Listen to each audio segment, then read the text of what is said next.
चलिए वो कल हम आपको कहां तक बता दिए थे, कहां बताए थे? ईरान, तेहरान, भूटान, ओ भूटान तक बता दिए थे।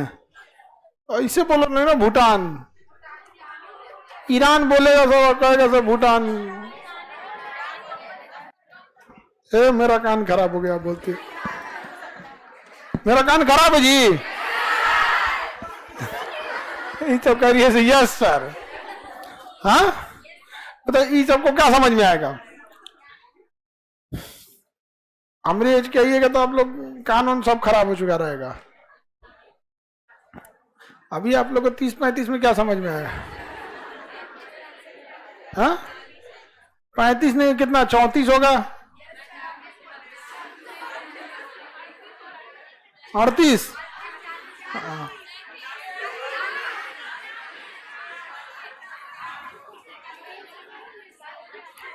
चलिए अब हम लोग देखते हैं आगे। लाइव हो गए? देखिए ये आपका आज कौन जगह? पाकिस्तान। ये जगह पाकिस्तान। जब देश का विभाजन हुआ ना तो ये हुआ कि जहां मुस्लिम बहुल एरिया है वो कहां चला जाएगा? पाकिस्तान। तो ये मुस्लिम बहुल एरिया था, कहां चला गया? पाकिस्तान में। और ये भी मुस्लिम बहुल एरिया था, कहां चला गया? पाकिस्तान में। हम लोग को लगता है कि यह विभाजन 1947 में हुआ, लेकिन याद कीजिए अंग्रेजों ने 1905 में ही बंगाल विभाजन किया था और मुसलमानों को अलग क्षेत्र दिया था। यानी 1905 में, यानी 40 साल पहले ही सोच लिए थे, 42 साल पहले कि इसको तोड़ देंगे। और ये अंग्रेजों का इतिहास है, जहां जाते हैं उस जगह को किसी काम लायक नहीं छोड़ते हैं। समझा गया कि नहीं गया? दुनिया का सबसे बड़ा बेवकूफी है जो इन अंग्रेजों पर कोई भरोसा करे। समझा गया कि नहीं गया? याद रखिएगा, आप घर में पालेंगे अगर सांप तो जिसको काटेगा वही मरेगा, और अगर इन अंग्रेजों पे भरोसा करें पूरा खानदान बर्बाद कर देंगे। ये किसी के नहीं होते हैं सब, ये दिमाग में बैठा के रख लीजिए, किसी के नहीं। ये हमारे पे परमाणु बम मारने चला गया था, मोदी जी को वीजा नहीं दिया अमेरिका आने के लिए, पाकिस्तान के फेवर में इतना लड़ाई लड़ा, पाकिस्तान में घुस के मार के चला है। अभी ये किसी के नहीं होते हैं सर। तो ये हो गया आपका बांग्लादेश। कौन जगह? बांग्लादेश। इसका नाम था पूर्वी पाकिस्तान। क्या था? पूर्वी पाकिस्तान। और ये पश्चिमी पाकिस्तान, पूर्वी पाकिस्तान और पश्चिमी पाकिस्तान। तो देखिए जिन्ना ने देश बनाया ये इससे ज्यादा खतरनाक था कि जिस तरीके पे चल के उसने देश बनाया। समझ में आया कि नहीं आ गया? जैसे हम आपको अपने भोजन पे बुलाए, इससे ज्यादा मायने रखता है किस तरीके से बुलाए। कनपट्टी पे बंदूक रख के कहेंगे चल खाना खाए, चल चल चल जा बैठ यहाँ खाना खाओ, दोनों के तरीके में क्या अंतर होता है? तो तरीका मायने रखता है। तो जिन्ना ने जो तरीका अपनाया था वो बहुत गलत था। इसके बाद वो पाकिस्तान, जिन्ना जो था, अंग्रेज इतने समझदार थे सब, उन सबको पता था कि जैसे विभाजन होगा ना तो कोई ना कोई आदमी जो होगा वो विभाजन को या तो प्रभावित करेगा या कैंसिल कर देगा, या इधर का उधर कब्जा कर लेगा, उधर वाला इधर कब्जा करेगा। दो ही हो सकता था, या तो विभाजन कैंसिल हो जाता, या तो नेहरू चढ़ जाते उधर, या जिन्ना चल जाता इधर। इसलिए उस चोट्टा ने क्या किया? सेना दिया ही नहीं। आजादी के बाद हमारे पास सेना नहीं थी। सेना का उस समय जो जनरल था उसका नाम था जनरल बूचर। बूचर था हम लोग का। आजादी के समय सेना प्रमुख कौन था? बूचर। करियप्पा साहब तो बाद में बने यहाँ पर। कौन था? बूचर। तो पाकिस्तान ने क्या किया? आतंकवादियों को चढ़ाया और कहा कि तुम कश्मीर कब्जा कर लो। तो इसने, पाकिस्तान ने क्या किया? कश्मीरियों से, आतंकवादियों से क्या कब्जा करा दिया? कश्मीर। और जनरल बूचर का हमको क्या पता है, यहाँ पे हमारा थोड़ी यही था। आतंकवादी सबका तो कोई धर्म मजहब ये सब कुछ होता नहीं है, ये इन लोग का कहना है। बाकी सबको पता है क्या धर्म होता है, क्या मजहब होता है। नहीं समझ में आया?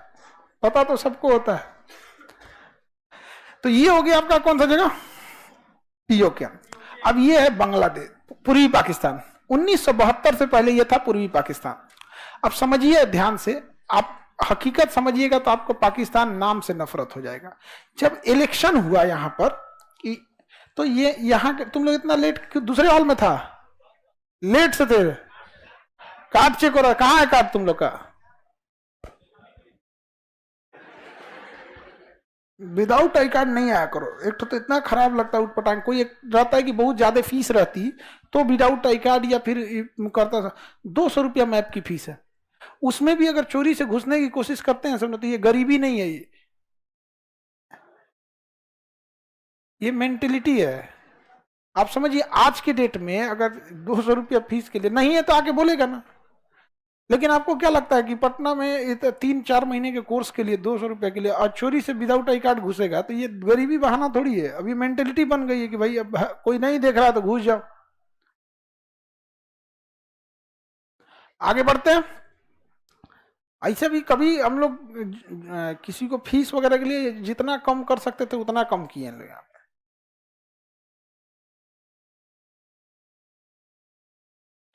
आगे बढ़े। अब ध्यान से देखिए यहाँ पर, तो इलेक्शन जब हुआ तो उससे पहले पाकिस्तान में इधर के लोग जो अपने आप को श्रेष्ठ समझते थे, क्या समझते थे? श्रेष्ठ। एक गेट बंद कर दो जी, इसमें काहे बीच क्लास में घुसा देते हैं लोग, डिस्टर्ब होता है क्लास, क्लास डिस्टर्ब हो रहा है, इसमें मत भेजिए लोग, हाँ गेट बंद कर दीजिए। आपका वो काहे इतना लेट हुआ, कौन सी के लिए?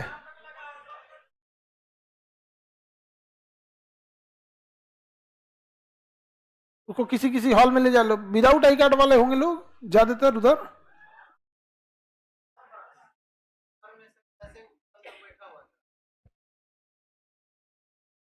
कार्ड वाले सबको, विदाउट आई कार्ड वाले ऊपर भाग गया था सब। चलो आगे देखते हैं हम लोग।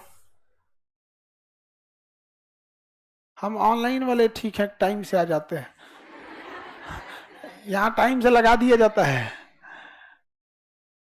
चलिए देखिए ध्यान से, ये जगह हो गया पाकिस्तान। कौन जगह हो गया? पाकिस्तान। तो पाकिस्तान के लोग अपने आप को श्रेष्ठ समझते थे और इसको ये लोग बंगाली भाषा बोलते थे, तो इनको कहते थे ये बंगाली है, सभी सब क्या जानता है सब। तो यहाँ के लोगों को बंगाली बंगाली कह के बोलते रहता था सब। यहाँ पर नफरत कितना ज्यादा था कि ये जब यहाँ, क्योंकि उनका मेन देश तो ये था, सुप्रीम कोर्ट इधर ही रहेगा, सब कुछ इधर रहेगा। जब ये इधर से जाते थे पानी वाली जहाज से या फ्लाइट से, तो वहां उनको भरा भेदभाव का सामना करना पड़ता था। समझ में आया कि नहीं गया? अजीब टाइप का। जब चुनाव हुआ तो चुनाव में प्रधानमंत्री कौन बनेगा, तो इलेक्शन होगा, कोई कहीं से खड़ा हो सकता है। तो एक शेख मुजीबुर रहमान थे, वो प्रधानमंत्री का चुनाव जीत गए। और प्रधानमंत्री का चुनाव जीत गया और रहने वाले यहाँ के थे ढाका, इस साइड के। जब वो शपथ लेने गए ना यहाँ इस्लामाबाद, तो उनको जेल में डाल दिया कि तुम बंगाली प्रधानमंत्री कैसे बनेगा। आप सोच सकते हैं कि ये लोग कितना नफरत कर सकते हैं एक देश से। केवल इसलिए उसको जेल में डाल दिया कि तुम बंगाली है, तुम क्यों चुनाव जीत गया। हमारे यहां अगर कोई नागालैंड से आएगा प्रधानमंत्री बन के जीतेगा, हम लोग शपथ दिलाएंगे कि नहीं? बिल्कुल। नरेंद्र मोदी गुजरात से आते हैं, गुजरात से आते हैं, सबसे ज्यादा सीट हम यूपी बिहार वालों ने दिया है, सबसे ज्यादा सीट दी है हम लोग यहाँ पर। कोई भी जीत के आएगा। कल को अगर मान के चलिए सबसे लंबा कार्यकाल तक और अच्छा कार्यकाल का मुख्यमंत्री अगर गिना जाता है तो उड़ीसा के नवीन पटनायक। मीडिया में ढोल ताशा नहीं पीटते हैं, वो अलग बात है, लेकिन इतने साल से 20 सालों से पूर्ण बहुमत से होके, और आज पूरी दुनिया उड़ीसा पे रिसर्च करने आ रही है कि कैसे इन लोगों ने मेंटेन किया यहाँ पे। अगर कल को प्रधानमंत्री बन जाए, हम लोग को एक्सेप्ट करने में क्या जाता है? हमारे बिहार के मुख्यमंत्री प्रधानमंत्री बन जाए, सब लोग एक्सेप्ट कर लेगा। वोट डालना है, वोट डाल के जीत के आएंगे तो कोई एक्सेप्ट करेगा कि नहीं करेगा। लेकिन यहां देख रहे हैं, वोट डाला, जीता और उसको प्रधानमंत्री ही नहीं बनाया, केवल किस लिए? बंगाल। अब आप बताइए यहाँ के लोग क्या इस पाकिस्तान के प्रति वफादार रह पाएंगे? यहाँ विद्रोह हो गया। क्या हो गया? विद्रोह हो गया कि हमको जब तुम बंगालीय कहता है तो हम बंगालीय हैं, हम बांग्लादेशी हैं, भाड़ में जो तुम पाकिस्तान नहीं रहेंगे। यहाँ क्या हो गया? विद्रोह हो गया। अब यहाँ की सेना यहाँ के लोगों को मारने लगी और यहाँ पे शेख मुजीबुर रहमान और उन लोग भारत से क्या मांगे? मदद मांगे। यहाँ क्या मांगे? मदद। तो हम लोग मदद कैसे दे सकते हैं? अब यहाँ पे सेना अत्याचार करने लगी। यहाँ बंगाली लोग कहते थे शेख मुजीबुर रहमान को छोड़ो, तो गोली मार देते थे। समझा? क्या मान रहे? गोली मार। और यहाँ पे यहिया खान जो था, उसने क्या बोला कि ये बंगाली क्यों बंगाली है? क्योंकि ये बंगाली बाप के पैदा है सब। एक काम करो, यहां से जाके यहाँ पे महिलाओं का रेप कर दो, जो बच्चे पैदा होंगे वो प्योर पाकिस्तानी होंगे।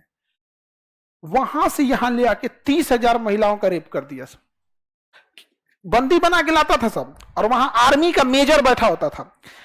एज पूछता था, नाम नहीं पूछा जाता था।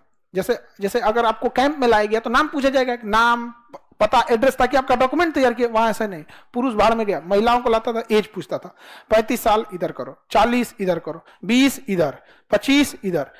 अब सोचिए, जो अपने देश में उसकी सेना द्वारा इतना अत्याचार हुआ, अब वहां के बंगाली लोग ने कहे कि हम खाना ना खाएंगे, कुछ ना, मर जाएंगे मंजूर है, लेकिन इन पाकिस्तानियों को मारेंगे। जो बच गए वो लोग भारत में आके शरण लिए, लोग भारत में आके शरण लिए।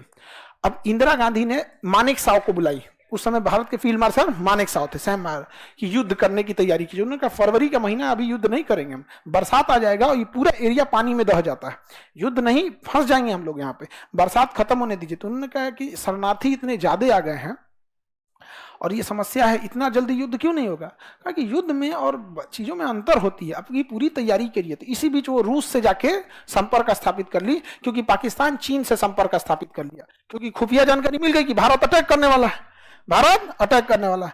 तो चीन इंटरफेयर कर देता, तो भारत उससे पहले कहां चल गया? रूस में। और रूस से भारत ने समझा दिया कि चीन के आने से पहले आप आ जाइएगा, आपको डरे चीन अबे नहीं करेगा यहाँ पर।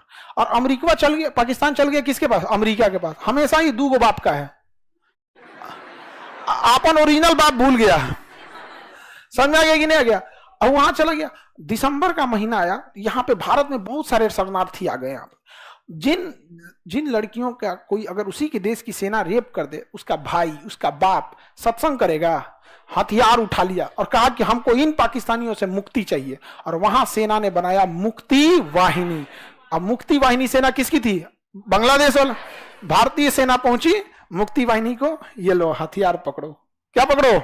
हथियार, चलो मारते हैं। यहाँ पे सेना इंटर की, तब तक पाकिस्तान ने गलती कर दिया। पाकिस्तान ने क्या कर दिया? गलती कर दिया, इधर से हमला कर दिया। अब तो जंग जायज हो गई, अब तो जंग जायज। अब तो हम इजराइल वाला काम करेंगे ना, कि भाई तुमने पहले मारा, अब हम तुमको साफ कर देंगे। नहीं समझे?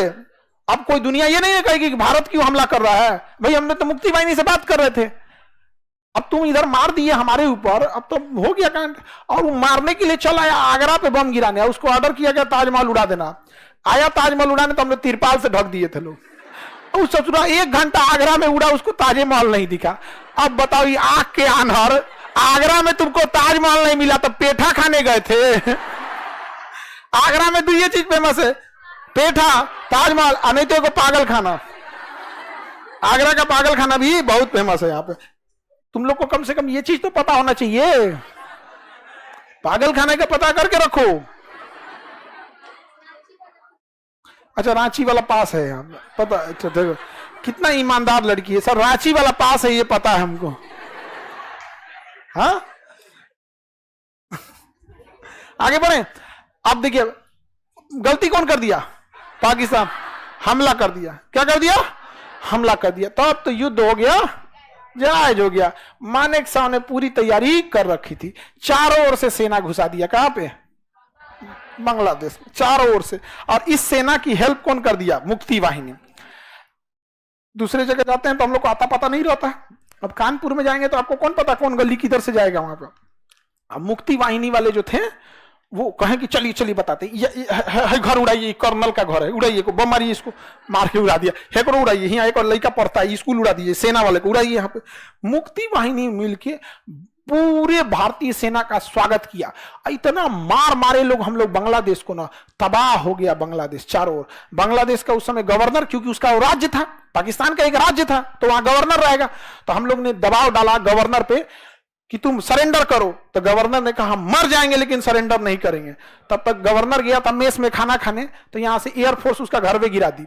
और गवर्नर को फोन करके कहा गया हमें पता था कि तुम मेस में खाना खा रहे थे, मेस वहां से महज आधा किलोमीटर 500 मीटर की दूरी पे था, इसलिए मारने गए कि अभी सरेंडर कर दो न तो मार देंगे। गवर्नर भाग गया। अब भारतीय सेना करी रे चोटा कह सरेंडर करके भाग, तो कहीं ने कोने खेत में भाग गया, कहीं ने कहा मिलवे नहीं किया। और यहां से हम लोग क्या किए, तबातोड़ फायरिंग करना चालू किए यहां से, और सेना अंदर घुस गई। और यहां से एयरफोर्स जो थी, एयरफोर्स यहां से घुस के बम्बार्डमेंट कर रही है। नीचे से थल सेना और ऊपर से समुद्र में थल नौसेना, समुद्र में मार के गर्दा उड़ा दिया गया पाकिस्तान वालों का, एकदम पगला गया सब कि भाई ये मार क्यों रहा है सब यहाँ पर। बताइए हम लोग कभी किसी राजनीतिक मतभेद अलग है कि कहीं कोई राजनीतिक पार्टी है, कभी कोई राजनीतिक पार्टी है, कोई बंगाल में ममता बनर्जी को पसंद करेगा, कोई नहीं पसंद करेगा, समझा कि नहीं। अरे वहां के लोग पूर्ण बहुमत से जीता है तो वहां के लोग पसंद कर रहे होंगे, हम लोग को कौन जीता था भाई। अब सीधी सी बात है, जहां के लोग पसंद कर रहे हैं तो पूर्ण बहुमत से जिताए होंगे उसको। अब आपको उड़ीसा के बारे में क्या पता है, लेकिन पूर्ण बहुमत से जीत रहे हैं तो वहां की जनता उनको जिताई है यहाँ पे, खत्म। अब जैसे भारत में नरेंद्र मोदी, जनता पसंद कर रही है, जिताए यहाँ, लोकतंत्र में यही तो होता है यहाँ पे। लेकिन इसका पाकिस्तान वाला पागल हो गया, कहा कि बाप रे बाप मार के तो गर्दा उड़ा दिया यहाँ पे, तुम क्या किया, गर्दा उड़ा दिया मार के। अब देखिए यहाँ पे तो पाकिस्तान वाले जो थे सब, पाकिस्तान वाले उन्होंने सोचा कि यहाँ तो हम फंस गए, अब तो हम नहीं जीत पाएंगे, अब तो नहीं जीत पाए। अब पाकिस्तान वालों ने मान लिया कि अब मान के चलो हम हार गए हैं, कोई ऐसा काम करते हैं कि वापस उस जमीन ले ले।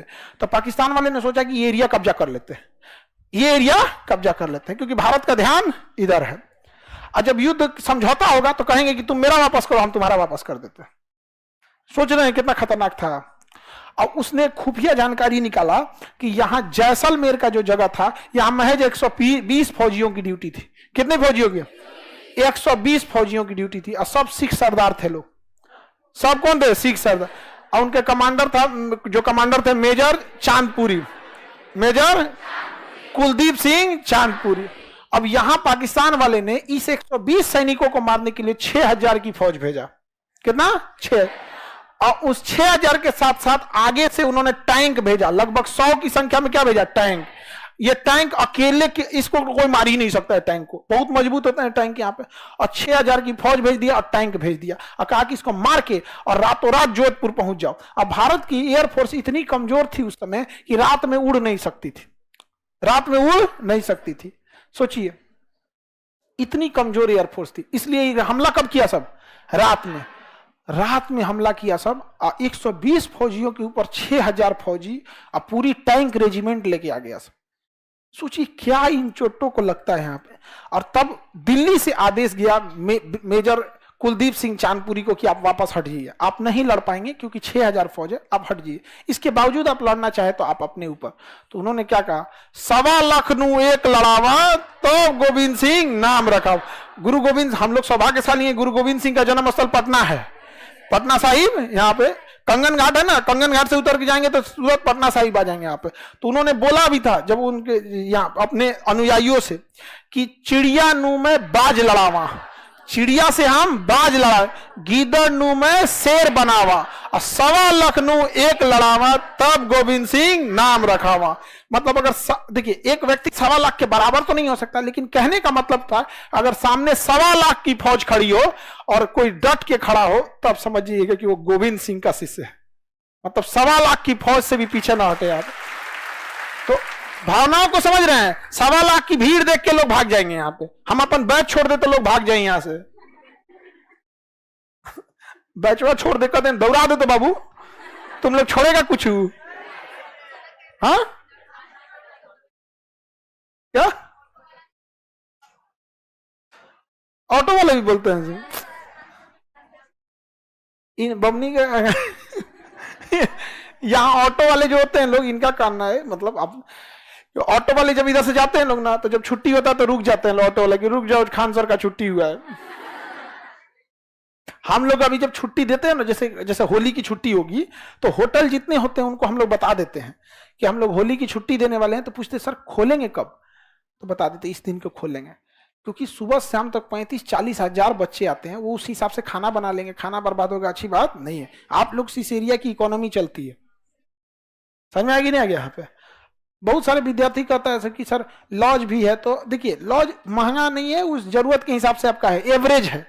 ऐसा नहीं है कि आपका लॉज में 10,000 रुपया ले लिया जा रहा है। यहाँ लॉज 1700-1800 के बेड के हिसाब से चालू हो जाता है, 2000-3000 तक जाता है। एक बेड की बात कर रहे हैं, रूम की नहीं, क्योंकि आपको तो सिंगल चाहिए। वो कितने से चालू हो जाता है? 1700-1800 से चालू हो जाता है, 2000-3000 तक जाता है, सिंगल बेड की बात कर रहे हैं। जिस दिन ये भी बहुत महंगा हो जाएगा ना, मान के चलिए कोई एक बेड का 5000 लेने लगेगा ना, उस दिन आप हमसे कहिएगा। समझ आ गया कि नहीं आ गया? जिस दिन सारे रास्ते बंद हो जाएं उस दिन कहिएगा। जैसे यूपीएससी में क्या हुआ था, यही ना हुआ था 2 लाख। अभी नीट में क्या हुआ है, हो गया। आप अभी देखिएगा पटना में जितने नीट की कोचिंग हुई सब 40% डिस्काउंट देंगे, सब का सब। जो कभी आपको ऐसे पलट के भाव नहीं देते थे, अब सब 40% 50% डिस्काउंट देंगे लोग। और वो डिस्काउंट परमानेंट ना कर दिए ना हम, तो आप कहिएगा परमानेंट कर देंगे यहाँ पे कि आप पैसे इसे बेरोजगारों से कमा लीजिएगा जी। कोई खेत गिरवी रख के आया है, कोई कर्जा लेके आया है, कोई सूद पे पैसा लेके आया है, और जब उसका 1-2 नंबर से नहीं होता है तो उसके घर वाले दोबारा पैसे नहीं ले सकते हैं, दोबारा सूद का कर्जा इतना हो जाता है कि बेचारा वो देखता है कि हम दोबारा कर लेंगे तो पक्का हम टॉपर्स में आ सकते हैं या हमारा अच्छा रैंक आ सकता है, लेकिन उसमें हिम्मत ही नहीं होती दोबारा करने की, सुसाइड करता है। अब सुसाइड करेगा। अभी कोटा में कुछ दिन पहले लड़की सुसाइड कर ली।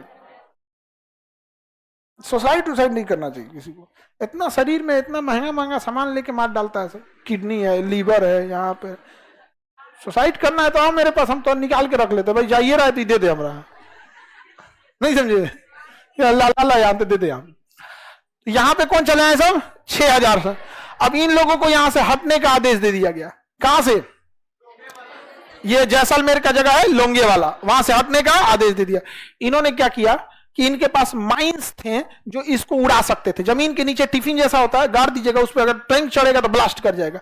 लेकिन माइंस भी इनके पास 4-5 गो था, ज्यादा माइंस नहीं था। तो इन लोगों ने क्या किया, यहां पे माइंस बिछा दिया, आगे माइंस बिछा दिया और उसके पीछे खाना खाने वाला टिफिन छुपा दिया उसके नीचे। पाकिस्तानी टैंक चढ़ा, धाम से उड़ गया, 3-4 गुड़ा, डर गया सब। इन हिंदुस्तानियों ने, हाँ नहीं समझ में आ गया।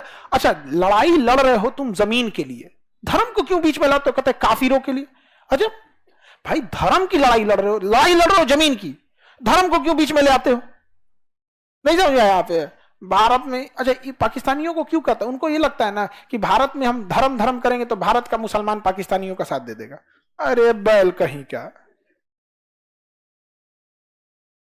इनका कोई साथ देगा जी? यहाँ पे कारगिल की लड़ाई में दौरा मारा था, इनका भूत उतार दिया था ना यहाँ पे गाजीपुर जिला के वीर अब्दुल हमीद, मार के पूरा टैंके उतार दिया। धर्म क्यों बीच में लाते हैं? नहीं लाना चाहिए यहाँ पे धर्म। जमीन की लड़ाई है, आपके अंदर क्षमता, आप लड़के ले लो। हमारे अंदर क्षमता, हम ये बोलते हैं ना हमारी सेना एक दिन पीओके वापस लाएगी, बोलते हैं कि नहीं? कि कहते हैं कि भगवान एक दिन हम लोग को दे देगा। वो तो हर बात में फरिश्ते लेके चल आता है। लगता है कि ओला वाला एप्लीकेशन डाउनलोड किया, गाड़ी दे रहे हैं, फरिश्ता भेज दिए। यहाँ पे फरिश्ता आएंगे इन लोग के लिए। यहाँ पे हर बात पे खुदा इनकी मदद करने आएगा। इतना बेवकूफ है लोग, ऊपर वाला नहीं देख रहा है तुम्हारा कर्म कैसा है। बेशक भगवान खुदा सबके साथ होता है, लेकिन उस लायक कर्म भी होना चाहिए, समझे कि नहीं? आप खुदा को बुला रहे हो यार, अपने घर में मुख्यमंत्री को बुला के दिखाओ तो हम जान जाए।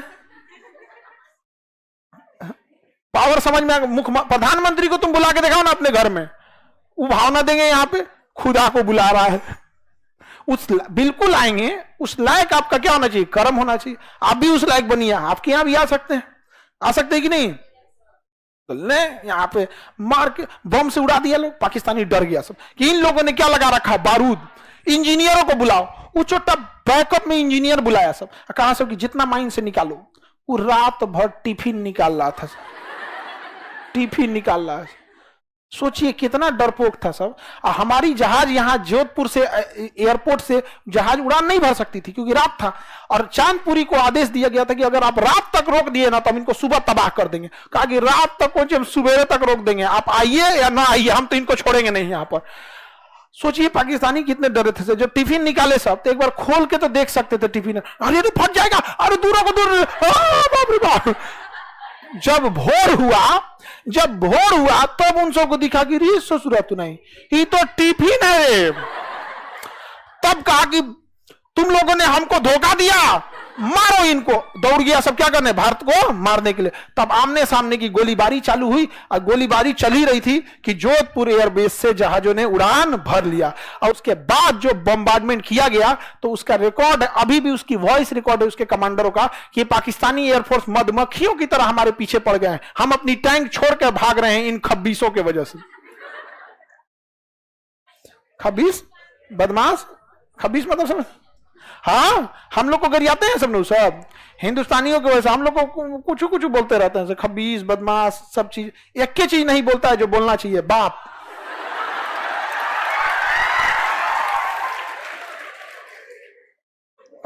अगर आप बताइए एक बार कह देता है बाबूजी माफ कर दीजिए,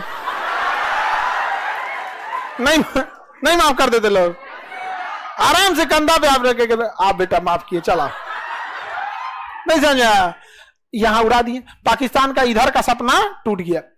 और जब तक ये इधर बिजी था, पाकिस्तान का मनोबल इतना गिरा कि 120 सैनिक मिलकर 6000 सैनिक और पूरी टैंक रेजिमेंट को तबाह कर दिए सब। और रात भर में ये लोग 1 इंच आगे नहीं बढ़ सके और टैंक छोड़ के भाग गए सब, टैंक छोड़ के भाग गया सब। आज भी जैसलमेर में जाइएगा ना तो पाकिस्तानी टैंक रखा हुआ है वैसे ही, म्यूजियम बना के देखो, यहीं पे पाकिस्तान वाले हैं यहाँ पे। समझ आ गया कि नहीं आ गया? पता नहीं, सब वापस ले जाएगा सब। खैर वो लोग तो वापस नहीं ले जाएंगे, फरिश्ते आएंगे उनके लिए। हम लोग जैसे साधारण आदमी के लिए खुद से काम करना। और इधर क्या किया गया? धो दिया गया, मार के तबाह कर दिया गया पाकिस्तानी लोग को यहाँ पर। और यहाँ पे पाकिस्तान के पास यहाँ से अब इधर जो खाना पीना घट गया, बंगाली सब तो खाना देगा सब नहीं इनको, हाँ, जो अरे दे दे सब इन लोग को, तो खाना पीना कहां से जाएगा? तो इधर से जा रहा था, गोला बारूद इधर से जा रहा था, नेवी मार के यहीं उड़ा दी था, यहां से गोला बारूद सब खत्म हो गया इधर। और दौड़ा दौड़ा मारी कौन? भारतीय सेना। अब पाकिस्तान के पास एक पनडुब्बी थी जिसका नाम था पीएनएस गाजी। पीएनएस गाजी ये दुनिया की सबसे खतरनाक पनडुब्बी थी उस टाइम की। ये पानी के अंदर चलती थी, पानी के अंदर रहते, पानी के अंदर, अब मिसाइल मार देती थी। पानी के अंदर चलने की वजह से कभी दिखती ही नहीं थी, दिखाई नहीं देगी, समझ आ गया कि नहीं? पानी के नीचे रहेगी कैसे दिखेगी? और इसको आदेश दिया गया कि तुम कराची से निकलो और जाके किसको मार दो? विक्रांत जहाज को। हम लोग का उस समय का सबसे बड़ा जहाज था विक्रांत, 1 किलोमीटर लंबा, कितना? और उसके ऊपर जहाज उतरती थी, जो एयरपोर्ट था उसके ऊपर। जहाज क्या था? विक्रांत, और इसके ऊपर क्या था? एयरपोर्ट। यहां लड़ाकू जहाज उतरती थी और वो पानी में ले जाके यहां लगा दिया, तैरता हुआ एयरपोर्ट। और यहां से मिसाइल भी मार रहा है। और जैसे यहां से एयरफोर्स बम गिराई, वापस फ्यूल भरने, हथियार भरने गई, तो यहां से उड़ा, ई बम गिराया, धड़ धड़ धड़। जब इसका फ्यूल खत्म हुआ, हथियार खत्म हुआ, तो ई कहां आएगा? अपने जहाज पे। तब तक ये फ्यूल भर के रेडी हो गई। बांग्लादेशी को यार टाइम तो दिया करो यार, भागने का भी टाइम नहीं देता। तो पाकिस्तानियों ने कहा कि अगर हम विक्रांत मार के गिरा दिए ना, अगर डुबा दिए, तो पाकिस्तान, इंडियन नौसेना का पूरा मनोबल गिर जाएगा। और ये हकीकत है, अगर विक्रांत गिर गया तो सब कुछ खत्म, क्योंकि सबसे शक्तिशाली जंगी बेड़ा वही था। और विक्रांत को अगर कोई मार सकता था तो पीएनएस गाजी मार सकता था। और चल दिया पीएनएस गाजी। जब चला था तभी दिखा था, यहां से पानी में अंदर घुस गया, पता नहीं चला कहां है कहां नहीं है यहाँ पे। अब क्या किया जाए? तो पीएनएस गाजी को अंडमान निकोबार में छुपा दिया गया। उसको साइलेंटली कहां भेज दिया गया? अंडमान निकोबार। विक्रांत को, गाजी को नहीं, विक्रांत को छुपा दिया गया। लेकिन यहां दिमाग लगाया नौसेना ने, उसने विशाखापट्टनम बंदरगाह पर क्या किया? हल्ला फैला दिया कि विक्रांत आ रहा है। कौन आ रहा है? विक्रांत। जबकि विक्रांत कहां था? हल्ला कर दिया गया विक्रांत कहां आ रहा है? विशाखापट्टनम। क्यों आ रहा है? तो फ्यूल भरेगा, खाना पीना भरेगा। अब विक्रांत में 5000 सैनिक तैनात थे, तो 5000 के आदमी डेली 3 टाइम खाना खाएगा, यानी एक दिन में 15000 आदमी खाना खाएगा। और अगर वो 1 महीना का खाना एक बार में भरता है, तो एक दिन में अगर 15000 का खाना, तो 1.5 लाख लोगों का खाना रखेगा। समझ रहे हैं? 1.5 लाख कौन चीज? तो उसको सामानों भी चाहिए बहुत ज्यादा, आटा, चावल, चीनी, ये सब चीज। तो हल्ला विक्रांत में जितना विशाखापट्टनम में जो भी थे लोग ना, दुकानदार, सबको ऑर्डर दिया गया। नौसेना जाके विक्रांत आ रहा है, ये चाहिए, या आलू चाहिए, 40 ट्रक आलू, 2 ट्रक अंडा, फल चाहिए, ये चाहिए। पूरा हल्ला हो गया विशाखापट्टनम में, मंडी लग गई। हाँ, विक्रांत में जाएगा, विक्रांत में जाएगा। वहां कोनो जासूस फोन कर दिया पाकिस्तान में, विक्रांत आ रहा है। कौन आ रहा है? विक्रांत। अच्छा, पीएनएस गाजी को मारने की क्षमता अगर किसी में थी तो आईएनएस राजपूत में थी। एक जहाज थी जिसका नाम था आईएनएस राजपूत, और आईएनएस जहाज राजपूत खराब हो गया था, उसकी इंजन में कुछ गड़बड़ी आ गई थी, और उसके बनने के लिए उसे रखा गया था कहां पर? विशाखापट्टनम। तो सोचिए, आईएनएस राजपूत तो जा नहीं सकता था, कहां रखा हुआ था? विशाखा। अब बुला लिया गया पीएनएस गाजी को, कहां? विशाखा। कोई जासूस फोन कर दिया पाकिस्तान में, और पाकिस्तान वाला फोन कर दिया पनडुब्बी को कि जाओ तुम विशाखापट्टनम जाओ, जाओ वहीं विक्रांत है, मार के गिरा देना। और जब वहां गया ना तो वहां कौन खड़ा था? INS राजपूत। मारा INS राजपूत, उधी आ गया PNS गाजी। PNS गाजी डूब गया। अमेरिका इतना गरियाया पाकिस्तान को कि तो हमारा इज्जत तो उतार दिया रे चोटा कहीं का। ये पनडुब्बी कैसे हरवा दिया वहां ले, पता नहीं कैसे मार दिया। विक्रांत मिलवे नहीं किया यहाँ पे। अब यहां से निकला विक्रांत, अब फुल फ्लेजेड धोया, और यहाँ एयरफोर्स वगैरह धो दी यहाँ पर। अब पाकिस्तान किसको बोला? अमेरिका को, कि हमरा जान प्राण बचा लीजिए, बहुत इज्जत का सवाल है। अगर ये बच गया ना, ये जगह हम आपको सैन्य अड्डा के लिए दे देंगे। आप यहां से चाइना को कंट्रोल कीजिएगा, भारत को कंट्रोल कीजिएगा यहाँ पर। तो वहां से कौन चल दिया? अमेरिका। कहा कि बेशक हम आएंगे तुम्हें बचाने के लिए। तो यहां से कौन चल दिया? अमेरिका। ये है कौन? पाकिस्तान। और ये यहां लड़ाई चल रही है बांग्लादेश में, और यहां हम लोग का कौन खड़ा है? विक्रांत। अब यहां से अमेरिका भेज दिया सबसे बड़ा जंगी जहाज, और उसके साथ कई जहाजों की पूरी बैटल ग्रुप चल रही थी। पनडुब्बी जो थी नीचे, उसका पनडुब्बी लेके आया, विमान वाहक पोत लेके आया, मिसाइल मारने वाला आया, कई जहाजों का पूरा ग्रुप लेके कौन चल दिया? अमेरिका। पूरा ग्रुप में आया, एगो दूगो नहीं, पूरा ग्रुप में। एगो जहाज थी जिसमें खाली खाना पीना भरा हुआ था, एगो में जिसमें फ्यूल भरा हुआ था, एक में केवल हॉस्पिटल था, चलता फिरता हॉस्पिटल था, एगो पनडुब्बी थी, एक मिसाइल मारने वाला, बम मारने वाला, सारा चीज लेके चल दिया बैटल ग्रुप। इसका नाम था सातवां बेड़ा। क्या नाम था? इस सातवां बेड़ा के साथ कोई नहीं चल सकता था। और इसमें अमेरिका लेके आया था परमाणु बम। सोचिए, भारत को मारने के लिए परमाणु बम लेके चला आया कौन? तबाही क्या होगा? इंदिरा गांधी के ऊपर कितना प्रेशर रहा होगा। यहां तो लड़ाई चली रही है बांग्लादेश में, तब इंदिरा गांधी ने रूस को बोला। किसे बोला? कि हमरा बचा लीजिए। वो चल दिया है कितना लेके? सातवां बेड़ा ले। तो रूस कहा कि यहां तो आपको कोई जरूरत नहीं ना है। कहना इसको तो हम धो दिए हैं, खत्म कर दिए, धो धा के बराबर है। तो यहां से इसने भी अपने बैटल ग्रुप को भेज दिया यहां पे। इसके में भी पूरा परमाणु बम पनडुब्बी तैनात थी। इसका नाम था 40वां बेड़ा। रूस क्या भेज दिया? 40वां बेड़ा। अमेरिका भेजा 7वां बेड़ा।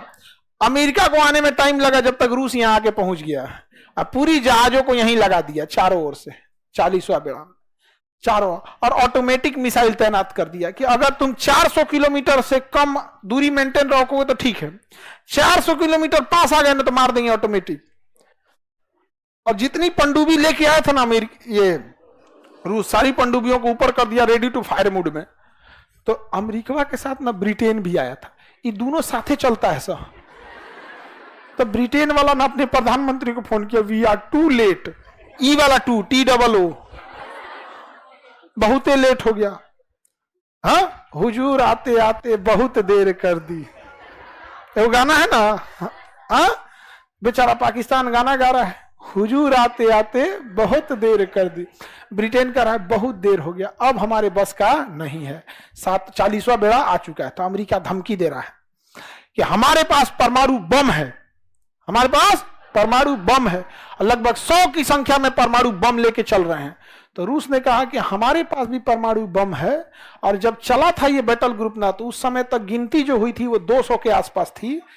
जल्दबाजी में पहुंचना था, गिनती नहीं हो पाई थी।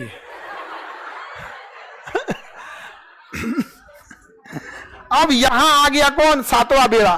कौन आ गया? 7वां। और यहीं से कह रहा है, भारत तुम लड़ाई रोक दो, भारत तुम लड़ाई रोक दो। और यहां विक्रांत मार के धज्जी उड़ा दिया इन लोग का यहां पे विक्रांत। और यहां पर पाकिस्तान के 93,000 सैनिकों ने सरेंडर कर दिया। 93,000 पाकिस्तानी ने सरेंडर किया। हम नहीं लड़ पाएंगे। जब सेना सरेंडर करती है ना, तो अपना स्टार हटा देती है, टोपी उतार देगी, बेल्ट हटा देगी, और हथियार को जमीन पे रखेगी। हथियार को जमीन पे रखे, ये सरेंडर का होता है। 93,000 फौजियों ने सरेंडर किया था। बाप बाप होता है। याद कीजिए, उसी लड़ाई में यहां हमारे 120 सैनिकों ने सरेंडर नहीं किया। ये चोट्टा 93,000 सरेंडर किया। Guinness book of world record में है। पूरी दुनिया में सबसे बड़ा सरेंडर जो किया, किसने किया? पाकिस्तान ने सरेंडर किया, पूरी दुनिया में सबसे ज्यादा। और यहां रूस किसको संभाल लिया? अमेरिका को संभाल लिया। अब 93,000 सैनिकों ने सरेंडर किया और भारत ने कहा कि आप एक्सेप्ट कीजिए कि बांग्लादेश आपका नहीं है। तो कहा कि हम एक्सेप्ट करते हैं कि बांग्लादेश आज से स्वतंत्र हो। कहा कि शेख मुजीबुर रहमान को छोड़िए। तो भारत शेख मुजीबुर रहमान को लेके आया और शेख मुजीबुर रहमान को बांग्लादेश का क्या बनाया गया? प्रधानमंत्री। लेकिन पाकिस्तान ने कनाडा से कुछ लोगों को हायर किया और शेख मुजीबुर रहमान को मरवा दिया, उनकी बेटी को भी मरवा दिया। उनकी एक बेटी इंग्लैंड में पढ़ती थी, शेख हसीना, जो अभी बांग्लादेश की क्या है? प्रधान। समझा गया? इसलिए जस्टिन ट्रूडो जब आए थे ना, अब भारत पे आरोप लगा रहे थे, तो शेख हसीना ने भी बांग्लादेश को बोला था और कनाडा को कि चट्टा कहीं क्या बोलता है, हमारे पिता के असिस्नेशन में कनाडा का हाथ था। समझा गया कि नहीं आ गया? यहाँ पे तो उधर निर्माण किसका हुआ? पाकिस्तान। लेकिन अमेरिका इतना दबाव बनाया भारत पर, और रूस ने भी दबाव बनाया कि भाई हमारा 40वां बेड़ा जल्दी खाली करो, हमरा औरों जगह लड़ाई लड़ने जाना है, समेटो यहाँ पे। तब तक मानेकशॉ इंदिरा गांधी से कह रहे थे कि इधरों का कब्जा करिए लेते हैं, इधर भी कब्जा कर ही लेते हैं। लेकिन पॉलिटिकल प्रेशर इंदिरा गांधी पे ज्यादा था, क्योंकि अगर रूस अपना 40वां बेड़ा हटा लेता तो फिर अमेरिका चढ़ जाता। तो फिर वही हुआ कि हम इन 93,000 को लौटा देंगे। और शिमला सम्मेलन हुआ कि भारत और पाकिस्तान किसी भी विवाद को आपस में बैठ के सुलझाएगा, ना यूएनओ में जाएगा ना अमेरिका में जाएगा, शिमला समझौता में। इसीलिए जब भी पाकिस्तान यूएनओ में जाता है कि कश्मीर में जन्नत संग्रह करा दीजिए, कश्मीर के लोगों से पूछ दीजिए, तो भारत कहता है कि सब पहले साइड कीजिए। ये देखिए, ये चुट्टा 1972 में साइन किया है शिमला समझौता कि हम दोनों आपस में बैठ के बात करेंगे। कहिए कि चले दिल्ली बिरयानी खिलाएंगे, इसको बैठ के बात करते हैं। आपस में बैठ के जब बात किया जाएगा तो हर समय जब भी बाप और बेटा बैठ के बात किया है तो सुना किसका जाएगा? बाप का। समझा गया कि नहीं आ गया? यहाँ पे तो पाकिस्तान का हाल हो गया, बांग्लादेश क्या हो गया? स्वतंत्र हो गया। ये बताइए, बांग्लादेश को स्वतंत्र करने के लिए सबसे बड़ा बुनियाद तो पाकिस्तान ने डाला था। इस तरह से भेदभाव होता है जी? मतलब तुम्हारे देश के लोग थोड़े से अलग दिखने में हो गए, भाषा अलग हो गई तो तुम उसको। अब आप सोचिए, ये पाकिस्तानी जब अपने देश के आवाम के नहीं हुए तो हमारे होंगे? हाँ, कुछ आदर्शवादी लोगों का कहना है कि पाकिस्तान से मतलब पाकिस्तान को ऐसे नहीं बोलना चाहिए, ये नहीं करना चाहिए। अजब हाल है, आप पाकिस्तान को अच्छे से नहीं जानते हैं। इसका कोई उपाय नहीं है यहाँ पर। इन गधों को, इनको, खैर ये लोग तो अलग दुनिया के लोग हैं, फरिश्ते आएंगे इनको बचाने के लिए। 93,000 के लिए नहीं आया, शायद लेट हो गया था। समझ आ गया कि नहीं आ गया? तो बांग्लादेश का निर्माण कब हुआ? 1972 में लड़ाई हुई, लड़ाई मान्यता मिला 72 में। कितने सरेंडर हुए? 93,000। हम एक हिस्ट्री की बुक पढ़ रहे थे पाकिस्तान की, जैसे वहां के जो बच्चों की होती है, अब तो ऑनलाइन आप कहीं की बुक पर मंगा के पढ़ सकते हैं। तो हम पाकिस्तान के बच्चों की किताब पढ़े, हम मैट्रिक की बुक ले, उसमें कहीं 71 की जंग की चर्चा नहीं है। तो हम ऑनलाइन ऑर्डर, मतलब देख ऑनलाइन ऑर्डर करेंगे, आएगा नहीं तो एक ऑनलाइन पढ़ने की भी व्यवस्था होती है। ई बुक क्लास 6 से लेकर 12 तक, जैसे हम लोग एनसीईआरटी पढ़ते हैं ना, उसके क्लास 6 से 12 तक में बांग्लादेश की लड़ाई की चर्चा ही नहीं है। बस चर्चा है, और ये 93,000 सैनिकों के सरेंडर की चर्चा नहीं है। समझा गया? ऐसा रखा गया, बांग्लादेशी रहना नहीं चाहते थे, वो पाकिस्तानियों को अलग भावनाओं से देखते थे, इसलिए भारतीय पाकिस्तानी सेना उन्हें उनके हाल पे छोड़कर और चली आई। उनकी बाप रे बाप, शिक्षा में ऐसे मिलेगा तो क्या होगा? समझ आ गया? एजुकेशन बहुत बड़ी चीज होती है।